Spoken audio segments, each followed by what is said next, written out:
bem com vocês? Então hoje nós vamos fazer uma aula um pouquinho diferente. Hoje nós não estamos aqui para explicar, e sim para revisar um pouquinho daquilo que nós aprendemos. Tudo bem, Bia? Oi, Tia Lu, tudo bem? Olá, quarto ano, tudo bem com vocês? Então, quarto ano, essa semana é uma semana que nós iremos fazer algumas atividades interdisciplinares de revisão. Por isso, chamamos de atividade interdisciplinar complementar. Vamos complementar um pouquinho daquilo que nós já aprendemos. E nesse vídeo de hoje, nós iremos falar um pouquinho sobre o conteúdo de história, de redação e de ensino religioso.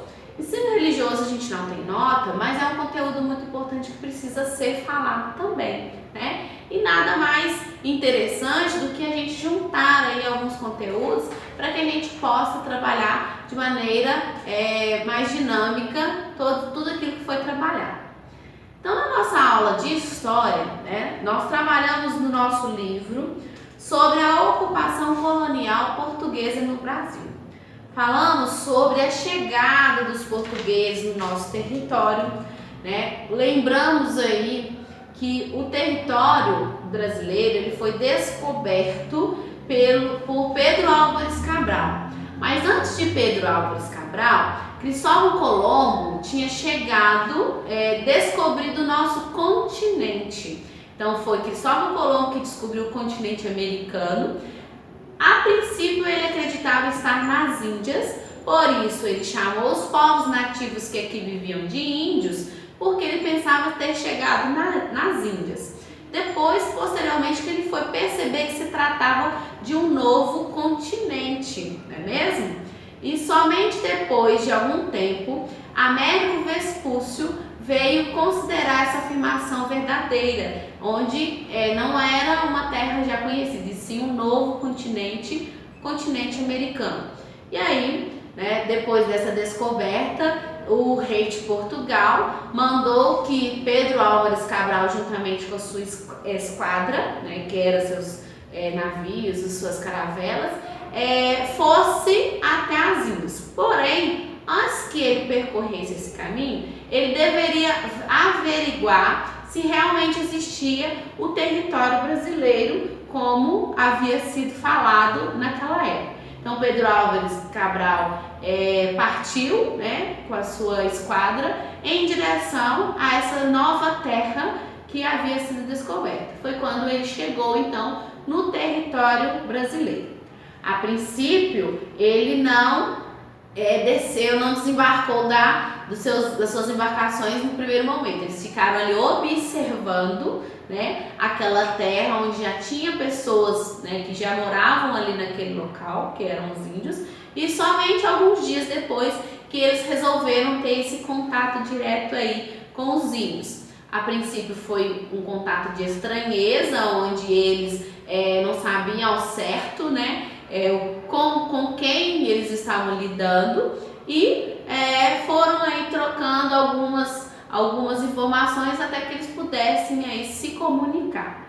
E tempos depois, né, esse território foi sendo colonizado e tal, e foi quando eles descobriram uma das riquezas mais importantes do nosso continente, do nosso território brasileiro. Eles descobriram o pau-brasil.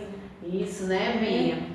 Que é uma árvore, né, como a gente já havia falado nas outras aulas, como vocês assistiram também, que ela era uma árvore muito riquíssima em vários aspectos, né? Ela servia tanto para extrair o corante, para eles usarem para pintar a pele, não é mesmo? E para fazer isso, e para fazer também móveis. Então é uma árvore que muito boa, tinha vários, como pode-se dizer, várias utilidades, né, Lu? Bem rica mesmo, e eles vieram aí extrair ela da natureza, né, Lu? Só que eles começaram a fazer essa extração no pau-brasil, começaram a exportar o pau-brasil para outros territórios, para outros continentes, exatamente, de maneira desordenada. E aí, quando se deu conta, o pau-brasil estava sendo o quê? Extinto. Ameaçado de extinção. Ele quase foi extinto, né? Então, eles fizeram esse processo de exploração durante 30 anos, mais ou menos. Quando eles perceberam, né, que estava acontecendo essa possível extinção, isso teve que ser regulado, teve que ser regrado para que essa espécie vegetal não desaparecesse do nosso território. Exatamente. Portanto, né, o pau-brasil, por causa dela também, nosso continente, nosso país tem esse nome. Isso, né? E Verdade. por causa disso, é uma árvore símbolo do nosso território brasileiro. E aí ela é comemorada no dia 3 de maio. Todo dia 3 de maio se comemora o dia do pau-brasil. Nós falamos também um pouquinho sobre os primeiros povoados e o cultivo da cana-de-açúcar. Vocês assistiram aí um vídeo que fala sobre Martim Afonso, que foi um dos grandes exploradores, né, que responsáveis por outras expedições, assim como Pedro Álvares Cabral. Martim Afonso foi um grande responsável por outras expedições também, expedições colonizadoras, que são aquelas expedições onde que eles trouxeram as pessoas para explorar mais o nosso território e popular o nosso território.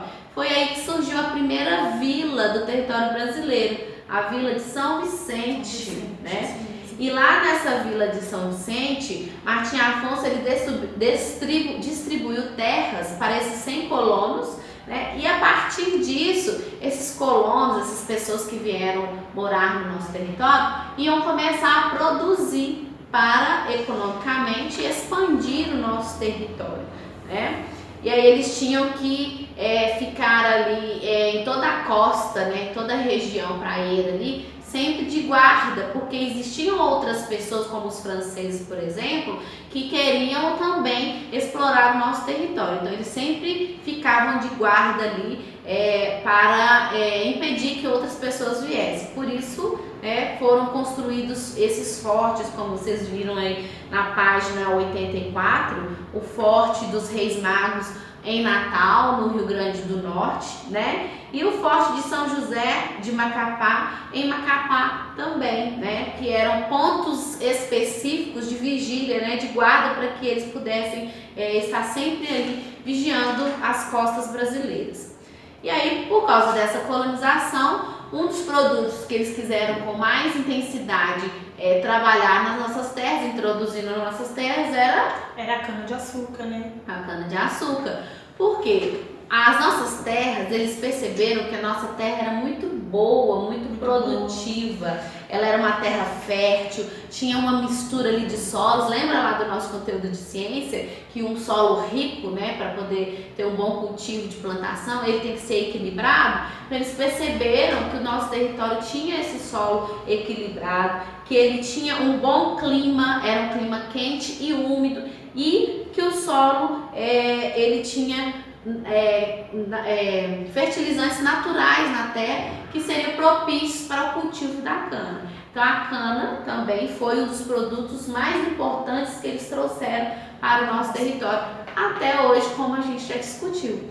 Um exemplo, né, que a nossa aluna Vitória deu, né, que a cana-de-açúcar hoje em dia ela é usada no etanol, que é um dos combustíveis mais essenciais aí para os veículos de hoje em dia, né?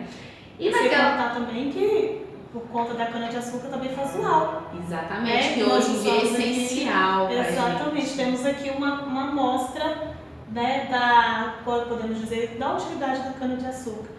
Claro que tem muitas outras coisas. Por causa da pandemia, a procura foi tão grande que eles precisaram utilizar outras composições no álcool. Exatamente. Mas a base principal é a cana-de-açúcar.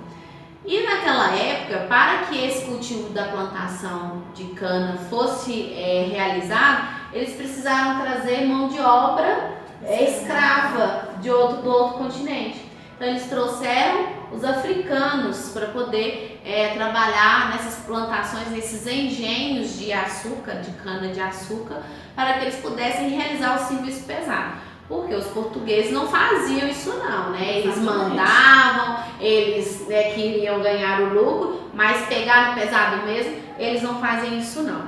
E aí foi quando começou a trazer a mão de obra escrava africana, e aí foi quando foi surgindo os quilombos, porque isso não aconteceu num curto tempo não, isso durou anos, né? E existiram alguns quilombos, alguns africanos que não aceitavam essa situação e se revoltavam, porque eles eram tratados, como eu já disse, escravos, né? Mão de obra escrava. E aí eles se revoltavam contra isso, que foi quando foi surgindo os quilombos, né? E a partir disso daí, a gente vai fazer uma contextualização de história com redação e ensino religioso para a gente fazer a nossa atividade de revisão aí. A nossa atividade mostra aí, pede para que vocês assistam um vídeo que é os índios, os primeiros brasileiros. Esse vídeo é uma visita guiada por um museu, onde tem, né, uma guia que vai explicando toda essa trajetória dos índios desde a ocupação do território brasileiro até os dias atuais. Então é uma viagem no tempo que vocês irão fazer. E quando a gente viaja no tempo, lembra do conteúdo de língua portuguesa que nós fizemos o relato de viagem? Então dessa vez nós vamos fazer um relato. Claro que a gente não foi ao museu, mas nós podemos viajar através do vídeo, através das imagens que vocês vão assistir aí, para que vocês possam construir esse relato. Dessa vez vocês irão escrever para mim tudo aquilo que vocês compreenderam no conteúdo de história desde o início do semestre, aquilo que apresenta no vídeo, aquilo que nós discutimos em sala, nas outras videoaulas, aquilo que tem de atividade tanto no caderno quanto no livro, e contextualizar com esse texto aí, o Brasileirinho de Ensino Religioso. Fala pra gente. Exatamente, pessoal. Após assistir o vídeo, os primeiros brasileiros, vocês vão ler, né, o texto que está do lado, que está falando sobre a diversidade. E com isso vocês vão fazer a contextualização. Desculpa, a língua, né, gente? Isso mesmo. Mas vocês entenderam. Vocês vão fazer pra gente, né? E depois que escrever tudo bonitinho, dá uma lida, confere, né, Tia Lu? Isso. Pra Porque gente.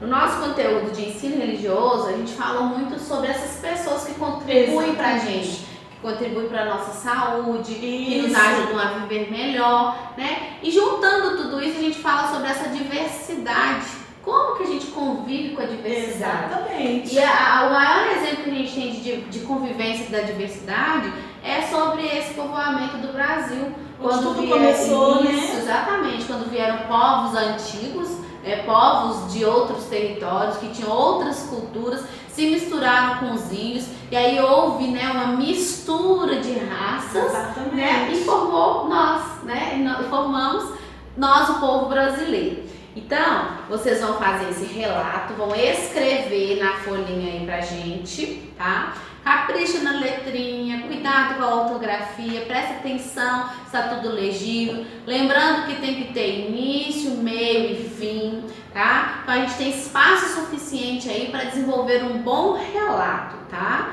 Tenho certeza que eles vão se desenvolver muito bem, porque vocês são crianças espertas e inteligentes, não é mesmo, Bia? Com certeza, eu quero pegar para poder corrigir assim, ó, e vou ter certeza que ali vai estar tudo ok. Porque vocês conseguem, vocês são demais. Vocês são capazes, São ok? mesmo. Então é isso, né? Aguardamos aí o retorno da atividade de vocês.